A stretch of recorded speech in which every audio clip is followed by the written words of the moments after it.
Einstein may have said, "Everybody is a genius," but if you judge a fish by its ability to climb a tree, it will live its whole life believing that it is stupid.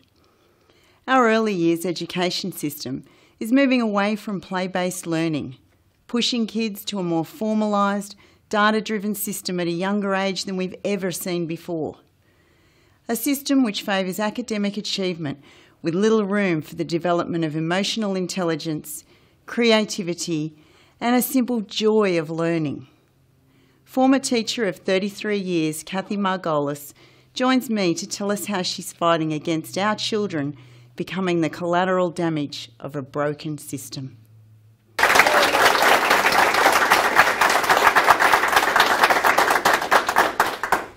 Kathy, you're a teacher for 33 years. What led you to give it away? Look, I just simply couldn't do it any longer.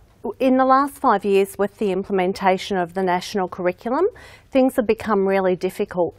And we've got a curriculum that's overcrowded, a lot of it's age inappropriate, and I was pushing kids too hard and too fast and constantly apologising to them. And one day, one of my year 6 students said to me, "Mrs. Margolis, why are you still a teacher?" And that was a pivotal moment for me. I had to think really long and hard about why I was still a teacher. And the only answer I could come up with was the fact that I really loved the kids.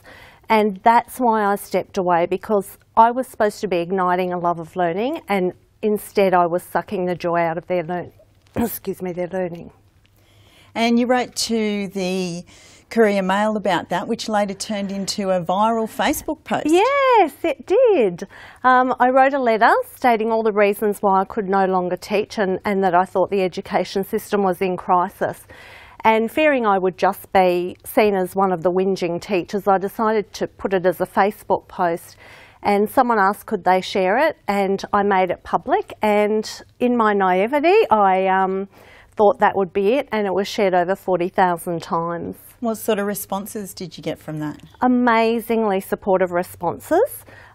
Teachers all contacted me saying thank you for saying what they were wanting to say but couldn't, because teachers are very effectively bound and gagged by our employee code of conduct, and we face real retribution if we speak out. So they were really pleased to hear somebody saying what they were thinking. And also parents contacted me thanking me for speaking out on behalf of their children. And I think it was a relief for them to hear a teacher saying what they were thinking. And how's your life changed since then? I understand the plan was to slip quietly into semi-retirement. That was the plan. It didn't go so well. The universe had a different plan for me. A couple of people reached out to me who also shared my concerns with the education system, and we've together now have a group called Protecting Childhood, and basically we're just about restoring some sanity to our education system. At the moment we're concentrating on returning prep to being play-based, and we've received support from people like Steve Biddulph and Maggie Dent, who've agreed to be our ambassadors. These are child experts, and they're supporting us in our cause. Yeah, and they support play-based education, but tell us, what does play-based education look like? Okay, there's a real misconception about what play-based education actually is. All the research, all the evidence tells us this is how children learn, and it's the way preschool used to be set up. It's about children directing their own learning, and when they find something they're really interested in and it's meaningful for them, they become involved and they're just learning. An older child said to his teacher last year, "Oh, do you know that in prep they have to sit at desks and learn to read and write, and you know they're doing science and history and geography?" And he said, "All I did in prep was eat Play-Doh." And he was having so much fun that he didn't actually realise, you know, he was learning. So children can and will learn to read and write in a play-based situation if they're ready. What we're doing is we're forcing little preppies, 4 and 5-year-olds, into this formalised learning. And if they're not ready, it doesn't matter how hard we push them, and it doesn't matter how hard they try, They're just not going to get it. And we are really setting some of them up to fail. Mm-hmm. And does play-based education also support social skills? Absolutely. They learn everything through play. When they're playing together, they learn to cooperate, to share, to take turns, to have empathy for others. They learn things like problem-solving skills and decision-making skills. So when we take play away from children, we're actually taking away the opportunity for them to learn and practice these skills. And this is manifesting in our classrooms as behaviour issues. We have 4 and 5-year-olds being suspended and expelled from school. But if we don't test them, how are we going to know that they're improving? Okay, well, prep children, 4 and 5-year-olds, should not be told they're passing or they're failing. That's just simply wrong.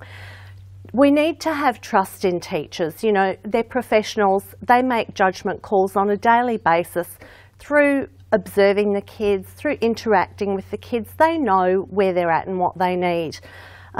We are drowning our children in assessment. It is terrible what we're doing. We're putting so much stress on them. And then we get the lovely tests like NAPLAN, which teachers are being forced to do. We don't need that information to inform our teaching, or it doesn't tell us anything new about the kids. And they have a very narrow focus, and teachers have been turned into data collectors with more and more of these standardised tests.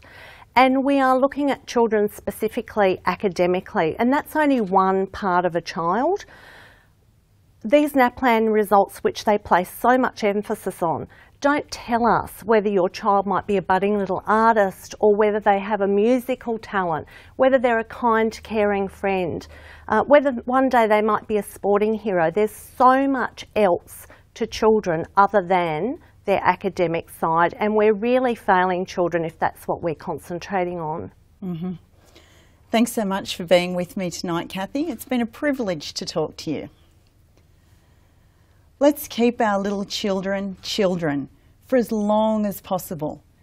What's the rush into a society of increased teen violence, youth suicide? If we nurture a child's true nature and encourage creativity, our kids will grow into free-thinking adults who will make our world a better place. Thanks for joining me on The Point TV.